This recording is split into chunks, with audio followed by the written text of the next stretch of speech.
You are listening to the SDSU podcast, presented by the East Village Times, with your host, Andre Hagverdian.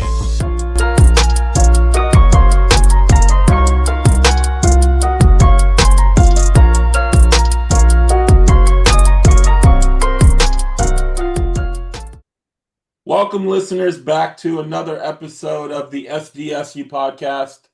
I am your host, Andre Hagverdian, joined as always by my co-host, Bryant Thursby. What's going on, Bryant? Nothing much, nothing much. It's a good day today. It's a good day after a good weekend of wins for your favorite teams. And your fantasy football lineups. For those of you that play fantasy football out there, Yeah, I think I won one out of four fantasy teams, but I was 2-0 in the other teams I lost, so now I'm 2-1 in every league, so can't complain. went 3-1 this weekend in fantasy. Nice. Good weekend.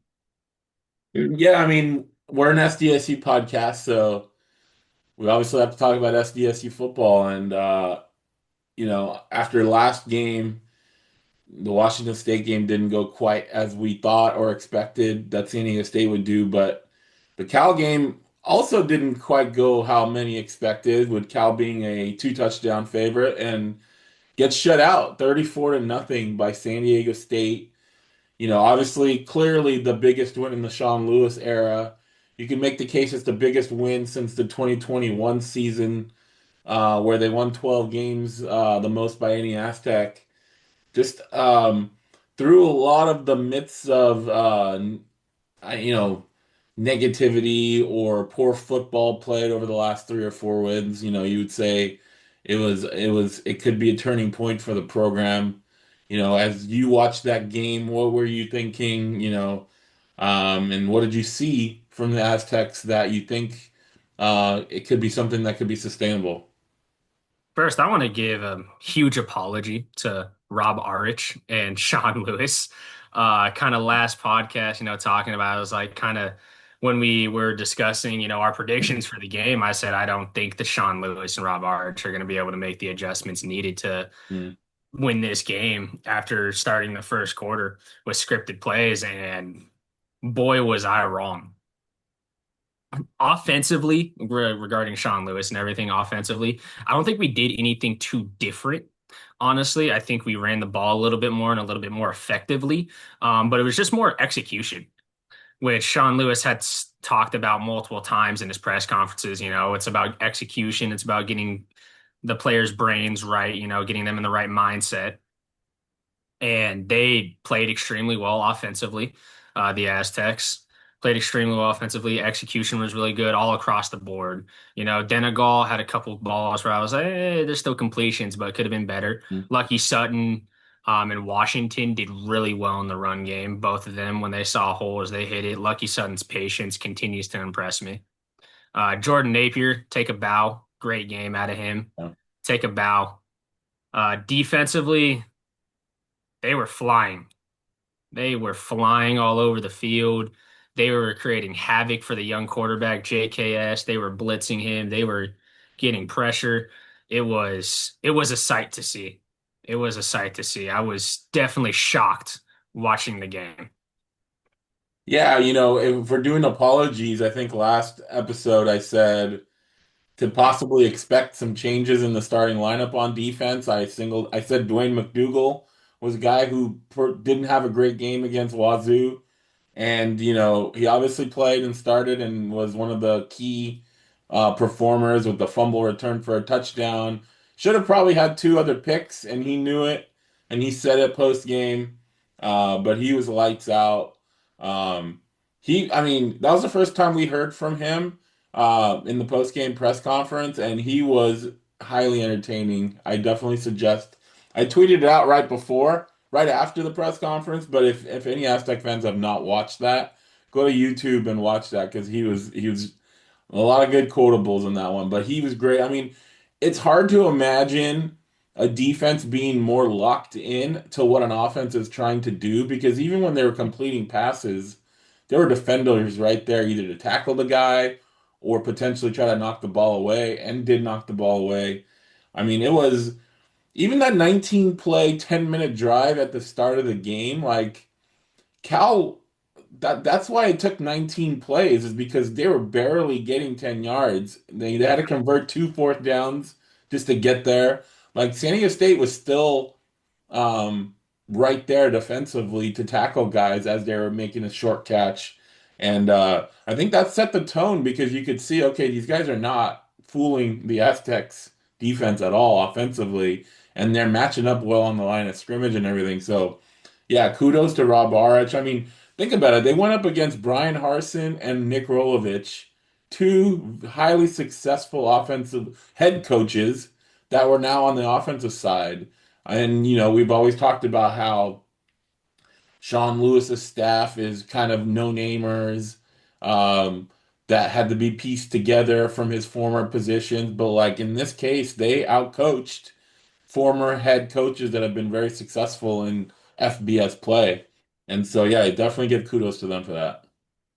Absolutely. And, the 4-2-5 defense, and it's pretty similar to the 3-3-5 defense. It's pretty similar, a lot of Yeah, similarities throughout. And the main basic principle of a 4-2-5, 3-3-5 defense is bend, don't break, limit big plays.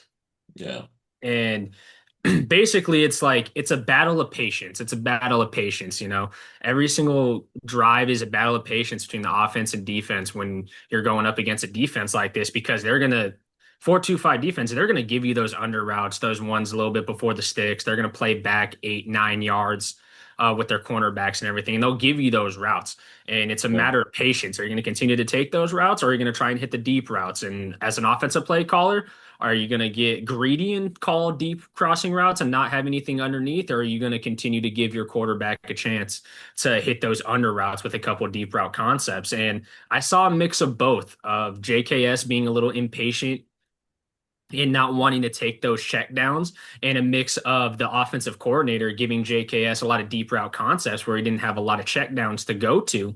And the credit to the defensive line, Trey White, Dakota, all these guys on the defensive line getting pressure because that was a huge part of it. But just, I think it was a mixture of JKS struggling a little bit, not wanting to take the yeah, check downs, but also the offensive coordinator, when he threw, I believe it was his third pick, it was you had a high cross coming over that he was trying to hit, and then you had a post and then another post behind it, and you didn't have yeah, any other intermediate routes underneath for him to hit. So it was like, all right, he either with pressure in his face either has to try and hit the deep high cross coming across the field, or he has to try and hit the post because he has no check down because the running back was taking care of blitzing linebacker. So yeah. but the defense played outstanding. They were flying all over the place. Definitely played the polar opposite of Cal's defense in Saturday's game. Yeah, I asked Sean Lewis at the Monday presser because they did not blitz very much in that game, and he said that that was the game plan. They wanted to stop the run, get them in second and long, third and long situations. Then you get your four pass rushers in there, right? Trey White moves inside. You bring in Salvati, Niles King, Jared Batty from the edge, and you've got four rushers, and then you've got your seven guys dropping deep, either playing zone or potentially man. And so the game plan was perfect and they played it perfect. And it's just hard. The DeLaShawn Staley won Mountain West Defensive Player of the Week, but like McDougal could have won it. Owen Chambliss had 8 solo tackles. I think most of those in the first half. He was everywhere. Salvati had 2 sacks. Eric Butler, he didn't necessarily have a turnover or anything, but like he was everywhere as well. Um, Bryce Phillips, I think, had 3 pass breakups. He was physical. I mean, everybody that came on the Everybody field on had defense played lights out, locked in football. And it's funny, we were celebrating the 2015 team, and that was a 2015 Aztec performance, a dominant thousand percent. defense and scoring on defense, and then the offense does enough to still blow out. I mean, that 2015 team was beating people by like 30, 40 points in conf by the time they got to conference play. And this was a very reminiscent performance of that. Um, and then offense, one of the things we had kind of knocked Jaden Denegal through 2 weeks was his completion percentage, right? Right around 50%. This game he is 15 of 18. I think that's like 80 something percent. If the math in my head is good. Um, he was accurate. They blocked way better in the screen game than they did against Wazoo. That's how Napier had his 80-yard catch. He had, I think, a 22-yard catch down to the goal line late in the game. But he did a lot of stuff on short stuff on the edges, which is a lot of how he kind of made his name last year. So the game plan was solid there, and lucky as you said, Lucky Sutton, Christian Washington, they did their thing. Not huge numbers, but good enough to keep the chains moving. It was a great performance. I mean, it's hard to. I asked that Sean Lewis, like, is there anything you didn't like? And he mentioned one play that didn't get blocked well. When a coach just has to single out one play, that means there was, everything worked for one day, and it'll be interesting how they, come back from it go to a road. They have to fly to the central time zone and play a 12:30 game, 2:30 central time. So. Yeah, but there's not a lot of fault to find in that kind of performance, how good it was. Yeah, there's not a lot of fault. There are obviously things that need to be fixed and everything coming this practice week Yeah. for the Aztecs because even in a 34-0 blowout, when everything looks perfect, not every single play, there's probably something wrong. Yeah. We don't have the film, the access, we can try and watch it in game, but we don't have that massive all 22 film that coaches are able to look at and be like, okay, you're lined up here wrong. This is what the play call was. So definitely some things that need to be fixed. Offensively, didn't seem like the game plan really changed that much from Washington Yeah. State to Cal. It seemed like the game plan was pretty similar. Get some quick passes out of Denegal's hands, take a couple deep shots, and just try and execute. And they executed. The Aztecs did. So great win. On to Northern Illinois now, they're 1-2, beating Yeah. Holy Cross in their first matchup, 19-17. Then they went up against Maryland on the road, gave them a pretty tough bout there, 20 to Yeah. 9 was the final score. And then the third team they played was lost 38-10. Mississippi State. Mississippi State, that's what it was. Mississippi State lost 38-10, I believe, was the final score in that one. So Northern Illinois definitely battle tested. Gonna be a good matchup. I think this game is, even though after a blowout against Cal, I know a lot of Aztec fans are probably expecting another blowout here, but traveling Central Time Zone, long flight, don't know how players are going to react, how they're going to respond. Wouldn't be shocked if this is a one score game Yeah. going into the fourth quarter. Yeah, I mean, Northern Illinois hasn't scored a lot of points this year. I think they scored 12. Obviously, that's a product of playing at Power 4 teams, but um their defense has held up well despite that. So I do think it could be a low scoring game. In this one. Aztecs, I've seen they're anywhere from 1.5 to 3 point favorites, depending on what sports book or betting line you're looking at. So people are kind of those odds makers did notice the Cal obviously performance. San Diego State 6-0 overall against Northern Illinois in the overall series. I think the last time they played was at Qualcomm maybe 7 or 8 years ago that the Aztecs won in a I think it was a 4.6 point game, or actually it might have been a 3 point game, but they haven't played each other in some time. Sean Lewis is familiar with Northern Illinois, being a coach at Kent State and the MAC. Um, Interestingly enough, Northern Illinois will be a Mountain West team next year. Obviously, the Aztecs will not be in the Mountain West, but that's just really weird to have a team in Illinois that's going to be in the Mountain West Yeah, next it's year. different. Yeah, for sure. It's different.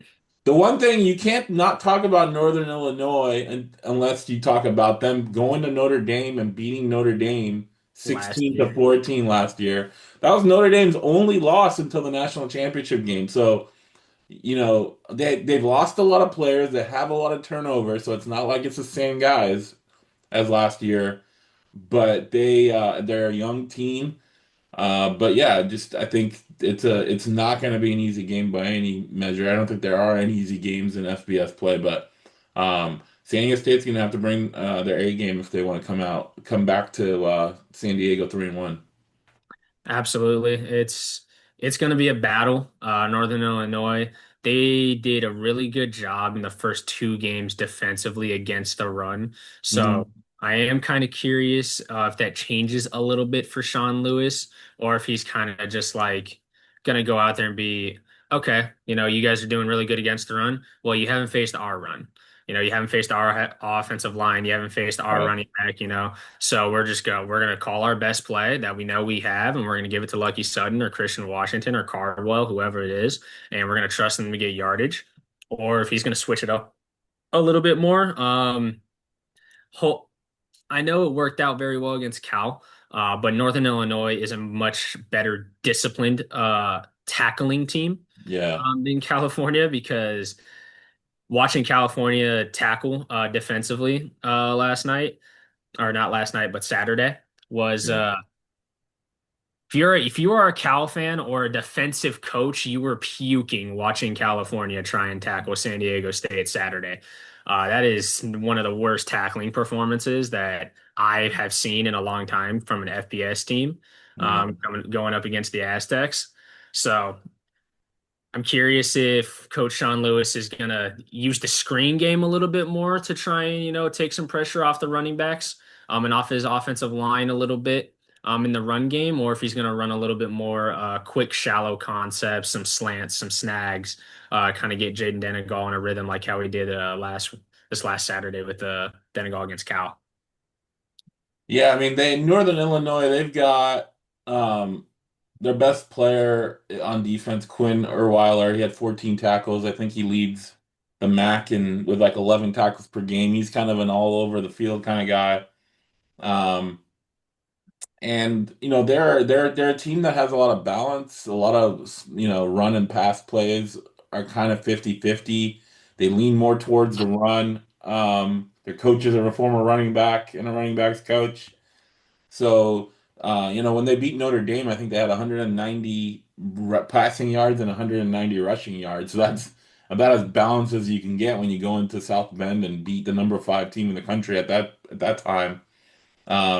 Their quarterback hasn't done a lot this year, but he was the Potato Bowl MVP last year when they beat Fresno State, another Mountain West team, in the Potato Bowl. So they do have some recent success beating the Mountain West, at least in a bowl game. And obviously, San Diego State has had good success against the MAC, but they did lose to Central Michigan last year um, on the road, right? They had to travel to East Coast time zone last year and play Central Michigan, and now they're going to Central. So a lot to look at. The one thing also, their running back, Shavon Wright, he's a College of Charleston Division II transfer. He kind of took over Marquez Cooper's title as the leading active NCAA rusher. He's got over 5,000 rushing yards in NCAA. It was mostly Division II. He scored like 70 something touchdowns in his career. He's a very productive running back. So definitely the defense is going to have to be geared up to stop him and the other guy. I think their second guy also has about 200 rushing yards in 3 games. So they kind of have this two back monster in the backfield to watch out for.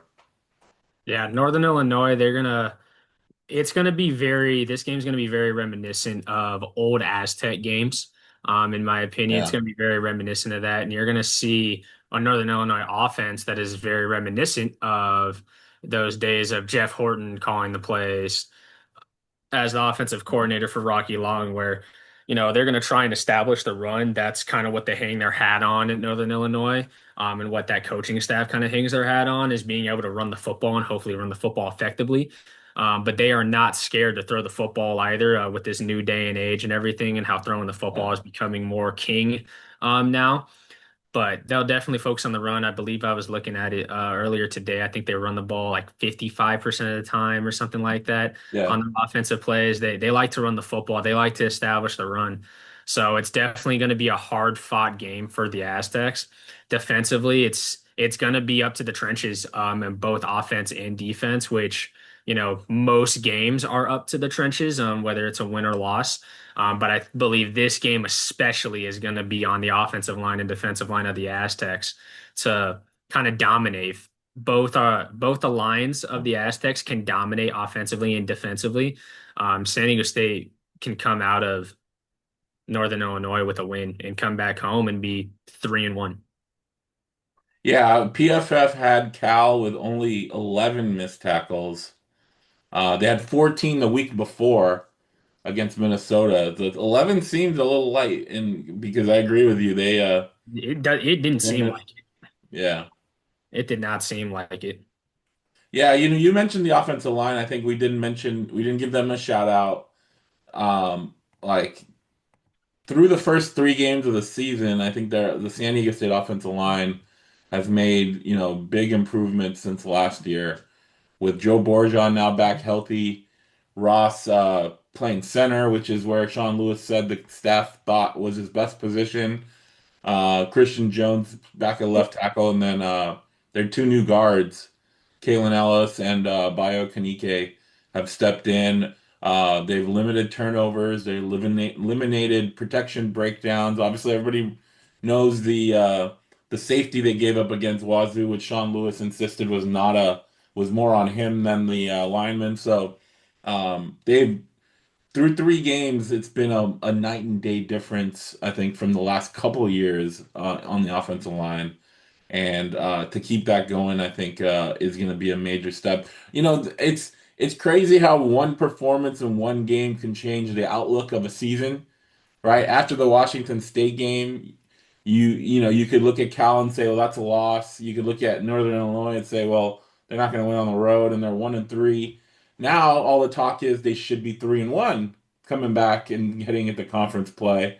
And with the rest of the conference not really playing up to standards or maybe up to the standards some people expected, this now you can be really looking at San Diego State vying and competing for, getting in that Mountain West championship game by being a top two seed because, obviously they're not going to have 34 nothing performances every game, but the blueprint is there. The talent is there to win games, no matter who you're playing, because you can make the case Cal was the toughest team on the schedule, right? Maybe Boise State still is, and maybe Cal, you know, struggles now the rest of the season and they finish, 500, or maybe they don't lose again the rest of the season because they've got a fairly easy ACC schedule. They miss all the big boys. So, we'll see how they do moving forward, and we'll see obviously how San Diego State does. Yeah, it's going to be interesting going in the conference play because it's definitely the Mountain West Championship game is definitely up for grabs. There's no team in the Mountain West where you're like, that's the top dog. Yeah, That team's gonna be in the Mountain West Championship no matter what. Like the Boise State of old, San Diego State of old, Fresno State of old, those teams where it's like, okay, one of them's gonna be in the Mountain West Championship. And this year it's like it could still be Boise State. 100%. Think Boise State's got a lot of talent, probably the most talent in the Mountain West, maybe yeah, outside of UNLV. I think UNLV's got a lot of talent as well. But it's definitely up for grabs, the Mountain West. It's gonna be gritty. It's gonna be a gritty Mountain West. It's gonna be a solid schedule. Getting Boise State at home, I think, is huge. yeah, For San Diego State, that is massive. Getting Boise State at home, one of your bigger conference games. We saw the last time Boise State came to San Diego in Brady Hoke's last year, and San Diego State almost pulled that one out. They almost pulled that one out. It was a close one. Ashton Genty, everybody knows how good he is and how great of a game he had. yeah. But definitely, Mountain West is up for grabs. It's going to be a good game this weekend. I'm very curious to see how it goes. Yeah, obviously. The non-conference record doesn't play a factor into playing in the conference championship game, right? It's only conference record, but confidence, building confidence and winning on the road, I think is going to help the team a lot as they start conference play. Even though that the outcome of this coming big game won't necessarily play a factor. One thing we didn't mention, which we should definitely talk about, is the crowd at Snapdragon Yes, Stadium. I mentioned it in the press box. Several people mentioned it. It was definitely the loudest and biggest home field advantage San Diego State has had at Snapdragon Stadium. Um, absolutely. getting causing the offense to get a delay of game and a false start in the red zone, facing the student section. I mean, that was because of the noise. The students were incredible. Even the people, non-students that packed the place and filled in were loud at times when they needed to be loud. The players, the coaches all said it post game about how if it helped them, it energized them when maybe Absolutely. they were tired. And so I know they made a big campaign and marketing push to give away tickets, do a flash sale. I hope they're planning on doing the same when Colorado State comes into town on a Friday night. Friday night's a too tough night because of you're competing with high school football, and it's always been a tough night to get crowds, even before Snapdragon Stadium and the prices there. Even at Qualcomm, the Friday night games were not as well attended, so that's going to be interesting. But whatever they need to do, whatever they did, and whatever they need to keep doing. I think is important because that home field advantage, as you talked about, some of these Boise coming in, um, I think um, in early November, I think, or mid-November, and then some of the games in October, I think. But yeah, the crowd was huge. It felt it, and we'll see if hopefully it can continue because the Aztecs players and deserve that recognition. Yeah, I wasn't able to listen to the crowd because I was at birthday dinner for a brother and stuff like that. But just seeing on Twitter and everything or Yeah. X, whatever you want to call it, I still call it Twitter. I still call it Twitter too. So whatever you want to call it, seeing people just being like, man, the noise and everything is outstanding in this stadium. Like this is the best home field advantage San Diego State's had since moving to Snapdragon. And I definitely think JD Wicker pays attention to Yeah. social media and he pays attention to outrage. And then he also saw how big of a crowd San Diego State was able to get. Um, on Saturday with the flash sale. And I hope JD Wicker sees that and he starts to do that a little bit more.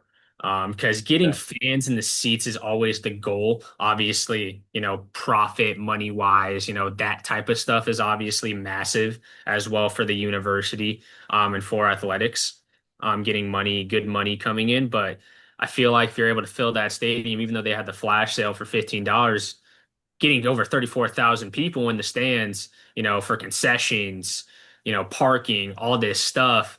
Yeah. The Aztec shop buying more gear, feel like getting all those people in the stands, is not only going to do well for the team and giving them energy, like they said in the press conferences and everything, and kind of hyping them up and, and getting teams to false start, getting teams to delay a game, creating San Diego State's own home field advantage, is massive for a program that's looking to go back to what it used to be.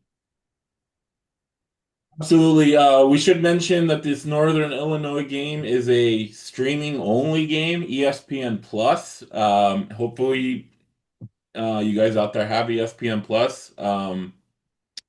They do get bundled with Hulu Plus and Disney Plus. So, for you out there that have kids and you have Disney Plus, you may have access to ESPN Plus. So, check with your subscription plan and stuff like that. You may not know that you have access to ESPN Plus, so definitely look into that. Um, but yeah, otherwise it is not going to be on linear t television, I guess is the term for it. It's a streaming only. Obviously, you can listen to it on 760 AM. with John Schaefer and Rich Ornberger. Any last parting words before we close this out? No last parting words from me. Aztec fans, keep the confidence up. Obviously, Coach Sean Lewis has talked about, keeping the players off social media, keeping them off this high, and getting their brains kind of shifted into focusing on Northern Illinois. But as a fan base, keep the confidence up, keep encouraging the players, and keep encouraging people, friends and stuff like that, and even family members, to support the team, go to Aztec games, support NIL, stuff like that. If you do that as well, just keep the support for this football team. Sean Lewis has done a really good job in the community, really done a really good job on campus getting student support, um, and keep that following going and growing. Yeah, if you enjoy this episode, if you enjoy this podcast, make sure to like, subscribe, share it with all your friends and family who are Aztec fans. Basketball season is starting. Obviously, the Aztecs are primed for hopefully a big season. We are trying to schedule some player interviews with some of the newcomers on the basketball team. So keep an eye out for that on this podcast. Um, and yeah, we'll see how San Diego State does on Saturday afternoon.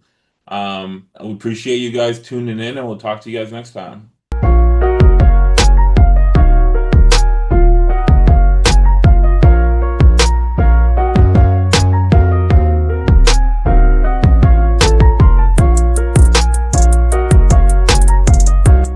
You are listening to the SDSU podcast, presented by the East Village Times, with your host, Andre Hagperdian.